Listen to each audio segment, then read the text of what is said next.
give you 3 guesses as to what's in my pocket. Give up?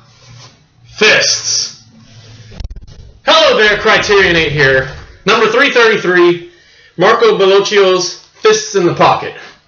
I pugni in tasca. I pugni in tasca, or something like that. I think, I know, I pugni in tasca. Close enough. 1965, 108 minutes, black and white, monaural Italian. Now, what to say? There's not much to say about this one. It's a weird movie. It's a really weird movie, but it's not a bad one. I mean, anything is better than Viridiana. I'm still just disgusted with that one, but you know, I mean, we got a decent one here. Yeah, I'll just quick recap of the whole. Just tell you the whole plot here. It's about a kid or a young man named Alec. What is his name? Gosh, I have to look it up on the wikis because I can't remember his name. Alessandro, and he's got like epilepsy. He's epileptic. I guess he and his brother and his sister are all epileptic. Well, he has two brothers and one older brother, a younger brother, and a younger sister. I think an older sister. His older sister and his younger brother have epilepsy, just like him, and the oldest brother, Augusto, doesn't. So he's the kind of the provider of the family. They all live with their mother, who's blind, and every weekend she makes Augusto take the family out to the graveyard of his like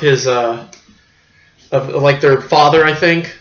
And so yeah, so they live together, and Alessandro like has some kind of fits or something. Has like, you know, just like, you know, has I guess I don't know if they're epileptic fits. You know, he needs his head held to feel better.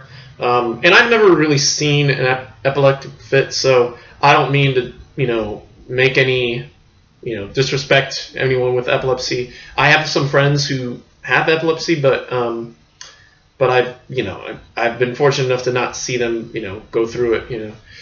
I hope they're doing okay too. So anyway, so one day, I guess Alessandro realizes that he feels like he and the family are being a burden to Augusto, who could live his own life if he didn't have to stay there and take care of his family. So he thinks, you know, he tells him, you know, like, what, don't you think life would be so much easier if we were gone? And so, you know, he says, you know, I'll just take care of everything. And so Alessandro convinces Augusto to drive his family to the graveyard. And while he's there, and so in doing so, he plans on killing them all and like driving the car off the cliff and killing them all. While Augusto, I guess, with his girlfriend at the house, but he chickens out, and so he ends up killing. I guess Alessandro ends up killing them all like separately.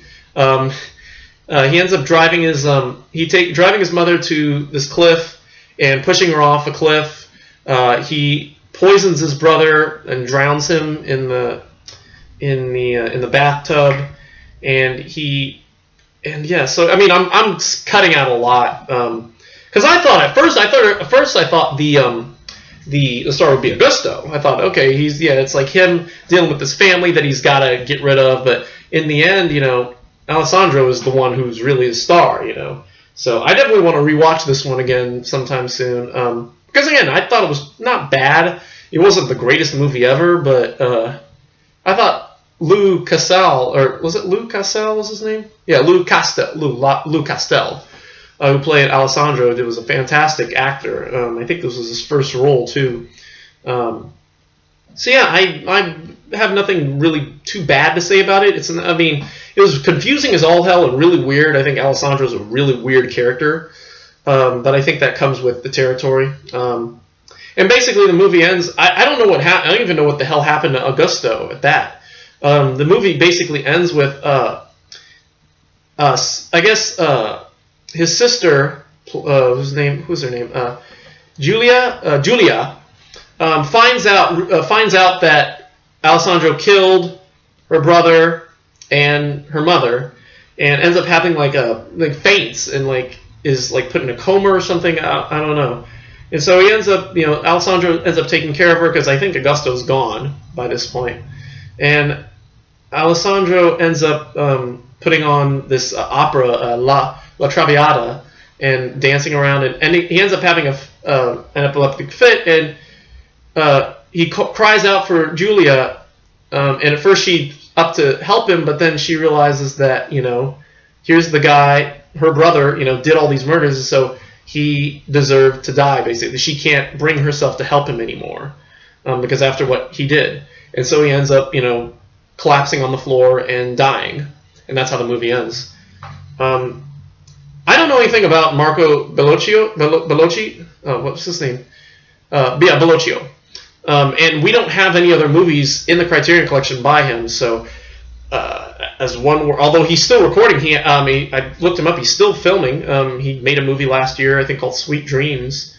Still making Italian movies. So yeah, I have nothing bad to say about Bellocchio. I think it's got a great look, great feel to it. It's, again, not the greatest Italian film I've ever seen. Luke Castell's acting is fantastic, and I think the editing was done really well too. I think, what is his name? Does it have Silvano Agosti, who's in the supplements? He did a fantastic job working with the music. Music done by Ennio Morricone, So again, I have not much else to say. It's a weird little movie, but not bad. I'm giving it a B.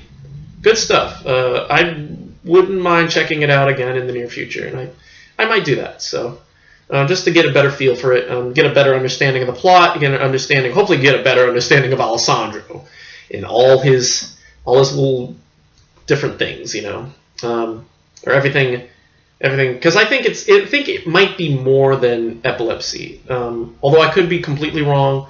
I don't want to, pour anything on him, So yeah, I'll leave it at that. Fist in the Pocket, not bad. B.